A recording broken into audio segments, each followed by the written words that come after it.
Gaza युद्ध को करीब 2 साल पूरे होने वाले हैं, लेकिन उसके बावजूद अभी भी हमास गाजा की सत्ता पर काबिज है। इजराइल का हमास को मिटाने का सपना शायद सपना ही रह जाए।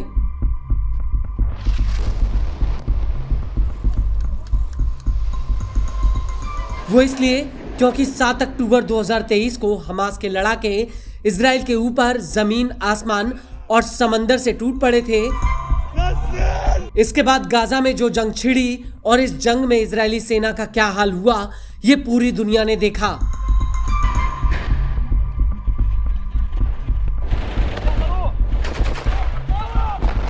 हालांकि इजराइल ने हमास के कई टॉप कमांडरों को ढेर कर दिया, लेकिन उसके बावजूद हमास के लड़ाकों ने आईडीएफ के आगे झुकने के बजाय प्रतिरोध का रास्ता चुना।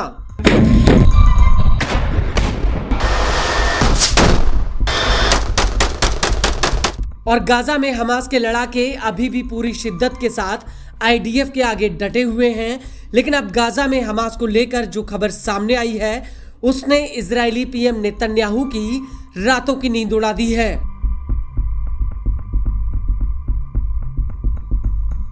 उसकी सबसे बड़ी वजह है गाजा में हमास का नया कमांडर, जिसे भूत के नाम से जाना जाता है, और अब यही भूत नेतन्याहू को डरा रहा है। दरअसल हम बात कर रहे हैं इज़ अल दिन अल हदद की, जिसने गाजा में हमास की कमान संभाल ली है। अल हदद हमास का इतना खतरनाक और खूंखार कमांडर है, जिसे आईडीएफ गाजा की गली गली ढूंढ रही है।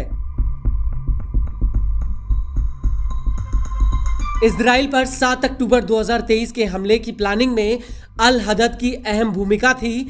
अल हदद को भूत के नाम से जाना जाता है। मौजूदा समय में वो गाजा में हमास का सबसे सीनियर कमांडर है। हमास से जुड़ने से पहले अल हदद फतह पार्टी का ऑपरेटिव रहा, लेकिन जेल में रहने के दौरान उसने पाला बदल लिया और वो हमास से जुड़ गया। अल हदद हमास में कितना ताकतवर है, इस बात का अंदाजा इसी से लगाया जा सकता है कि वो किसी भी फैसले को वीटो कर सकता है। हालांकि सार्वजनिक रूप से वो सिनवार और अहमद रंदोर की तरह उतना ताकतवर नहीं है, लेकिन युद्ध की वजह से गाजा में जो माहौल बना, उसने अल हदद को हमास के भीतर बेहद ही कद्दावर और मजबूत बना दिया।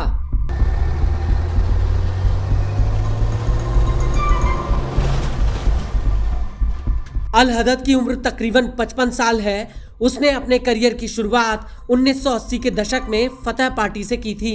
इजराइल ने उसे कई बार जेल में डाला, लेकिन सबसे हैरान करने वाली बात यह है कि गाजा में आईडीएफ ने पूरे 6 बार अल हदद को मारने की कोशिश की, लेकिन वो इतना शातिर है कि वो हर बार बच निकला। और साल 2005 में जब इजरायली फौज गाजा से निकलने लगी, तो अल हदद का कद गाजा में बढ़ने लगा था।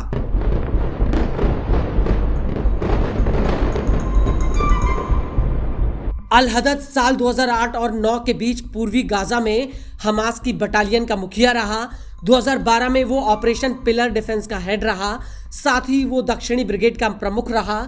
मई 2021 में हमास ने अल हदद की अगुवाई में operation guardian of the walls पूरे गाजा में चलाया। 2023 के अंत में इजरायली सेना को उसके घर की छापेमारी में कुछ तस्वीरें मिली और अहम दस्तावेज मिले, जिससे ये साबित हो गया था कि 7 अक्टूबर वाले हमले में उसकी बहुत बड़ी भूमिका थी।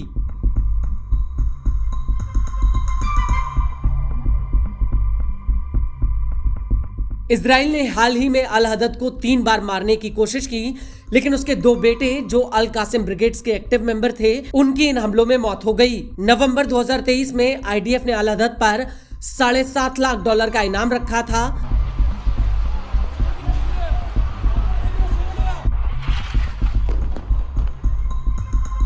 रिपोर्ट्स के मुताबिक 7 अक्टूबर 2023 के हमले से कुछ ही घंटे पहले अल हदद ने हमास की 6 बटालियनों को इकट्ठा किया और उन लड़ाकों के हाथों में हाथ से लिखे हुए संदेश दिए, जिसमें बहादुरी और गोपनीयता के संदेश लिखे हुए थे। उसने इजराइल पर हमले के दौरान सेल फोन का इस्तेमाल नहीं करने का आदेश दिया था। इसके अलावा अल हदद ने हमास के लड़ाकों से कहा था कि वो हमले की लाइव स्ट्रीमिंग जरूर करें।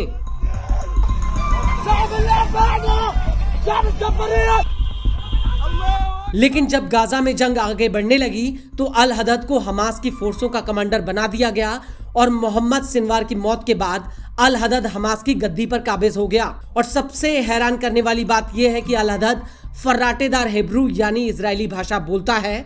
हमास की कैद में रहे पूर्व बंधक कीथ सेगल ने खुलासा किया है कि वो कैद के दौरान कई बार अल हदद से मिला।